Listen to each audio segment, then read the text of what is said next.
pergunta natural de ser feita é: por que utilizar os jogos de empresa e as dinâmicas no desenvolvimento dos profissionais? Eu queria responder a essa pergunta relacionando o que a gente está trabalhando, o que a gente está conversando aqui com as leis do Bob Pike.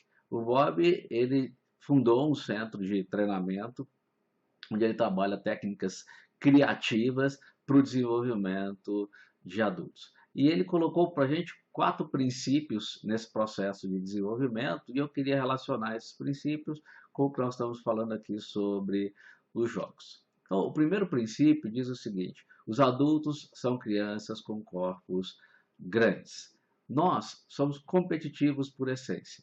Então, todos nós queremos participar de uma atividade lúdica. Se eu trago a competição para dentro dessa atividade lúdica, ela passa a ficar mais interessante.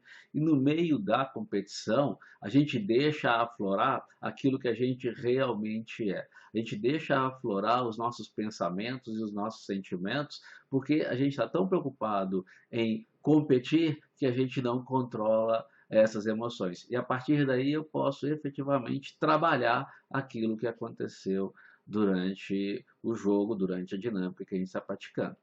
O segundo princípio diz assim: as pessoas não discutem seus próprios dados. Elas podem duvidar dos dados dos outros, mas o dela não. E os jogos geram um monte de dados a partir da atuação de cada grupo. E aí ele não vai questionar aquilo que ele acabou de gerar, aquilo que ele acabou de viver. E com isso, com esses dados, eu posso também fazer uma análise comparativa dos diversos grupos que participaram ali daquela atividade.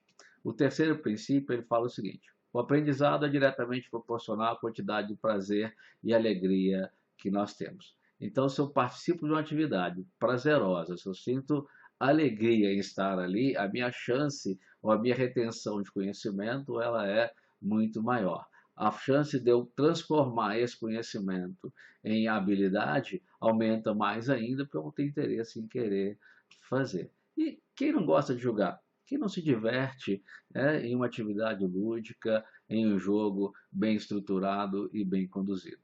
O quarto princípio diz o seguinte: o aprendizado não ocorreu até que tenha havido mudança de comportamento. E aqui entra a grande vantagem dos jogos, porque eu posso ir criando rodadas, eu criar uma série de rodadas e eu vou aprendendo um pouco a cada uma dessas rodadas. Eu vou construindo, né, o meu conhecimento e eu vou desenvolvendo a minha habilidade na medida em que eu vou percorrendo o tempo. Então, quem está conduzindo ali a atividade tem que estar atento ao que está acontecendo e caminhando as discussões para que essa mudança de comportamento aconteça.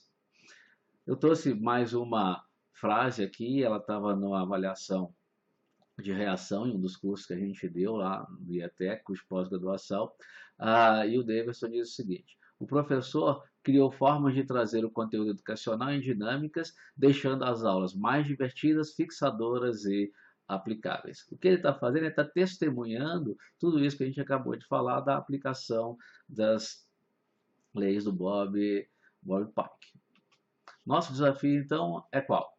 Criar um ambiente físico e psicológico que seja confortável, agradável e favorável, que desperte nas pessoas a disposição para rever os preconceitos dela, para enxergar novas possibilidades, para admitir que ela errou, pensar em caminhos alternativos, discutir com os colegas e, a partir disso, constrói-se, né, uma nova competência, né, ou aprimora-se uma competência já existente.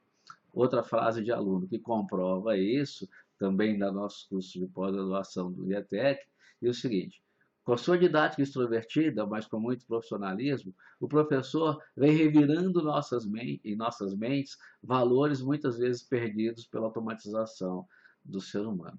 Então, ele participou de um jogo onde o que a gente fez foi fazer aflorar o pensamento, né, que eles tinham naquele momento, e aí a gente ia trabalhando aquilo com base no resultado que o jogo ia trazendo, até que eles percebessem por que mudar, como mudar e para onde mudar o pensamento que eles estavam tendo. É muito importante a gente conseguir estabelecer conexões que foquem as questões que afetam o futuro, os benefícios que eles vão ter quando conseguirem fazer esse processo de modificação. Então é isso que vai levá-lo a querer colocar em prática ou não o que a gente estiver trabalhando ali naquele momento. Outra pergunta é, bom, então, quando utilizar os jogos? Eu queria responder essa pergunta no inverso.